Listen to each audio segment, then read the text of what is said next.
पहली बार सेना के जवानों को आपने अग्निवीर के चक्रव्यूह में फंसाया। इस बजट में अग्निवीरों के पेंशन के लिए 1 रुपया नहीं है। आप अपने आप को देशभक्त कहते हो, मगर जब अग्निवीरों की मदद करने की बात आती है, जवानों को पैसा देने की बात आती है, तो बजट में आपको 1 रुपया नहीं दिखाई देता। देश की सीमा की सुरक्षा जिन बहादुर जवानों के हाथों में रहती है, सेना के जवानों में, यह इतना संवेदनशील मुद्दा है इस देश की सुरक्षा का। और सेना से जुड़े हमारे अग्निवीर के जवानों को लेकर जो देशवासियों को गुमराह करने की कोशिश की जा रही है, उस संबंध में मैं कहना चाहता हूं, जब भी आपका आदेश होगा इस सदन के समक्ष मैं पूरी तरह से अपना अग्निवीरों को लेकर स्टेटमेंट देने को तैयार हूं। पहली बार सेना के जवानों को आपने अग्निवीर के चक्रव्यूह में फंसाया। सही बात।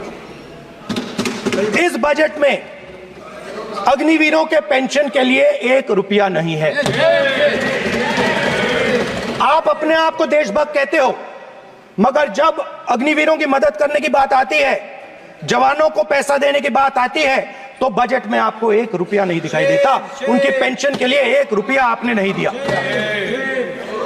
तो उनको आपने अग्निवीर के चक्रव्यूह में फंसाया। नेता प्रतिपक्ष ने बजट के संबंधित जो भी भ्रांतियां पैदा की हैं, जब बजट से संबंधित जवाब देने के लिए वित्त मंत्री जी खड़ी होंगी, तो उन भ्रांतियों को लेकर जो भी क्लैरिफिकेशन देना है, जो कुछ भी देश को संदेश देना है, वो अपनी तरफ से संदेश देंगी।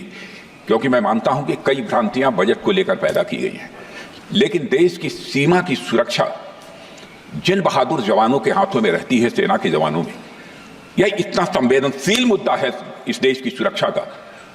और सेना से जुड़े हमारे अग्निवीर के जवानों को लेकर जो देशवासियों को गुमराह करने की कोशिश की जा रही है, उस संबंध में मैं कहना चाहता हूं अध्यक्ष महोदय, जब भी आपका आदेश होगा इस सदन के समक्ष मैं पूरी तरह से अपना अग्निवीरों को लेकर स्टेटमेंट देने को तैयार हूं। डिफेंस मिनिस्टर ने कहा कि मैंने अग्निवीर की बात उठाई।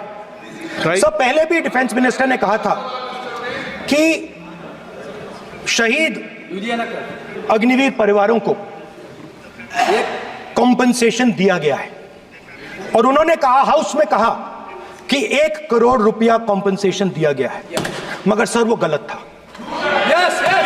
सर, उस शहीद परिवार को इंश्योरेंस दिया गया था, कॉम्पनसेशन नहीं दिया गया था। सर मैं ये कहना चाहता हूं, सर ये सच है सर। और सर, भाषण के एकदम बाद सर कॉम्पनसेशन गया था सर। सर ये सच्चाई है सर, इसको कोई नकार नहीं सकता, ये सच्चाई है सर।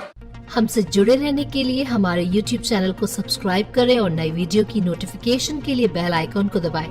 अगर आप ये वीडियो Facebook पर देख रहे हैं तो लाइक जरूर करें और ज्यादा से ज्यादा शेयर करें। धन्यवाद।